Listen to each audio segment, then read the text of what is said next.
मोहतरम हाजरीन नाजरीन तलबा व तालिबात, मैं मोइनुद्दीन शाहीन एसोसिएट प्रोफेसर शोबई उर्दू सम्राट पृथ्वीराज चौहान गवर्नमेंट कॉलेज अजमेर आपकी खिदमत में हाजिर हूँ।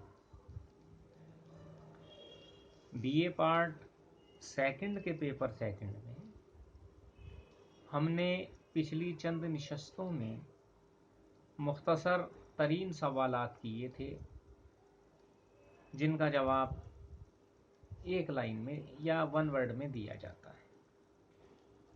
उसी यूनिट फर्स्ट का पार्ट सेकंड, इसमें आपके 2 सवाल पूछे जाएंगे 5-5 नंबर के, जिनके जवाबात आपको 100 अल्फाज में तहरीर करने हैं। उसी सिलसिले में आज मैं आपके सामने पहला सवाल पेश कर रहा हूं, जिसका जवाब आपको 100 अल्फाज में लिखना है। सवाल इस तरह से है, गालिब के खतूत की चंद अहम खुसूसियात तहरीर कीजिए या लिखिए। सवाल यूं भी कर सकता है एग्जामिनर, गालिब के खतूत पर मुख्तसर तबसरा कीजिए, या गालिब की खतूत निगारी पर रोशनी डालिए। ये एग्जामिनर की मर्जी, कैसे भी आपसे सवाल पूछ सकते। तो इस सवाल का जवाब हम इस तरह पेश कर सकते हैं कि मिर्ज़ा असदुल्ला खां गालिब अजीम शायर होने के साथ साथ काबिल कद्र नस्र निगार भी थे। उनके नसरी कारनामों में उनके खतूत काबिल ज़िक्र हैं। ये बात इसलिए कही है कि गालिब की तो क़ाता बुरहान भी मशहूर किताब है और भी नसरी किताबें हैं, लेकिन उर्दू नस्र में ख़ास तौर पर उनके खतूत ही नुमाइंदा हैसियत रखते हैं, जिनकी बुनियाद पर या जिनके तवस्सुत से गालिब की शोहरत व मकबूलियत है। गालिब के खतूत की अहम खुसूसियात में मुरासले को मुकालमा बना देना नुमाइंदा खुसूसियत है। आपको जवाब तो 100 अल्फाज में लिखना है, लेकिन मैं यहाँ आपको तफसील से समझा रहा हूँ। इसकी वजह यह है कि आपको समझ में भी तो आना चाहिए। जवाब तो खैर वही लिखना जो मैं बता, मुरासले को मुकालमा बना देना, लेकिन वो वजाहत आप लोगों की मालूमात में इजाफा करने के लिए मैं बता रहा हूँ कि मुरासला कहते हैं ख़त को, मुकालमा कहते हैं गुफ्तगू, डायलॉग या संवाद को। तो इसका मतलब ये होता है कि गालिब जब किसी को ख़त लिखते थे तो ऐसा मालूम होता था गोया 2 आदमी आपस में बैठे हुए गुफ्तगू कर रहे हैं, बातें कर रहे हैं, जबकि होते गालिब अकेले ही थे।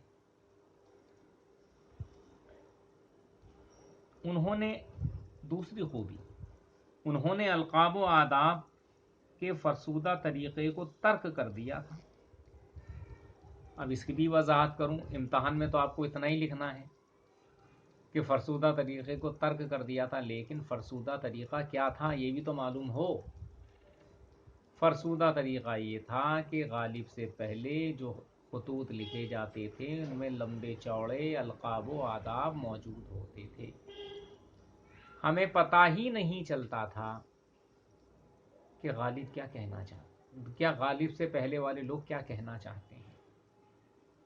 आधा ख़त तो अलकाब व आदाब में ही ख़त्म हो जाता था, फिर गैर रस्मी गुफ्तगू होती थी, लेकिन गालिब ने हे जनाब, सुनो साहब, या डायरेक्ट किसी के नाम से,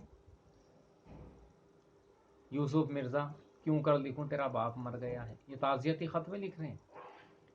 या यूं ए जनाब मीरन साहब अस्सलाम वालेकुम, या यूं हाँ मेरा प्यारा मेहदी आया, आओ भाई बैठो ये रामपुर है। अभी डायरेक्ट बात कर रहे हैं, लेकिन गालिब से पहले ये तरीक़ा नहीं था। आली जनाब, मोहतरमुल मक़ाम, लायक सदर एहतराम, मुकर्रमी, मखदूमी, और न जाने क्या क्या अलक़ाब آدھا خط تو اسی میں ختم ہو جاتا، لیکن غالب نے اس طریقے کو ترک کر دیا اور مختصر القاب و آداب یا براہ راست جس کو خط لکھ رہے ہیں اس کے نام سے اس کو مخاطب کرتے تھے۔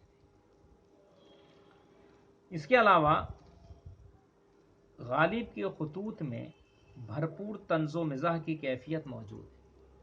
غالب کو زندہ دلی کے پیش نظر حالی نے حیوان ظریف کہا تھا، ہنسنے ہنسانے والا شخص، لوگوں کو ہمیشہ ہنساتے تھے، خود غمگین رہتے تھے لیکن کبھی کسی کی دل آزاری نہیں کرتے، ٹوٹے ہوئے دلوں کو جوڑنے والا شخص۔ اس کے علاوہ یہ خطوط تاریخی اہمیت کے حامل ہیں کیونکہ ان سے 1857 کی پہلی جنگ آزادی کی تاریخ کا علم ہوتا ہے۔ بہت اہم خوبی ہے یہ غالب کے خطوط، کیونکہ غالب جب کسی کو خط لکھتے تھے تو دن، تاریخ، مہینہ، یہاں تک کہ وقت بھی لکھ دیتے تھے۔ 1857 کی جنگ آزادی کے دوران جو قتل و غارت گری انگریزوں نے ہندوستانیوں کے ساتھ کی، اس کا آنکھوں دیکھا حال غالب کے خطوط میں جگہ جگہ ملتا ہے۔ غالب کی ذاتی زندگی کا علم بھی ان خطوط کے توسط سے ہوتا ہے۔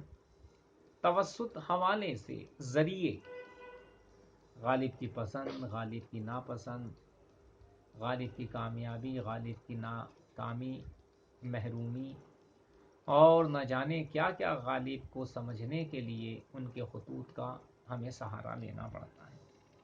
اس کے علاوہ غالب کی شاعری اور شخصیت کو سمجھنے میں بھی یہ خطوط معاونت کرتے ہیں، مددگار ثابت ہوتے ہیں۔ بھئی غالب کی شاعری کو کیسے سمجھیں گے خطوط کے ذریعے؟ مثال کے طور پہ غالب نے کوئی خط لکھ، کوئی غزل کہی یا کوئی شعر کہا تو لوگ پوچھتے تھے، استفسار کرتے تھے خط کے ذریعے کہ مرزا آپ نے اس غزل کے اس شعر میں یہ خیال باندھا ہے، اس کا کیا مطلب ہے، ہماری سمجھ سے پرے ہے۔ تب غالب اس شخص کو خط کے ذریعے یہ واضح کرنے کی کوشش کرتے تھے کہ میاں، میں نے اپنے اس خط کے توسط سے اس خیال یا اس موضوع کو باندھا ہے۔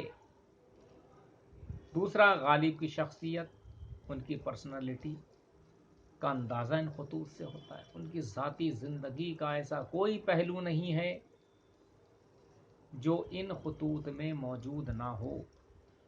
میں پہلے بھی عرض کر چکا ہوں کہ آپ کو جواب صرف 100 الفاظ میں لکھنا ہے، لیکن میں نے وضاحت کے لیے اس لیے بتایا تاکہ آپ کی معلومات میں، آپ کی نالج میں اضافہ ہو۔ خدا حافظ۔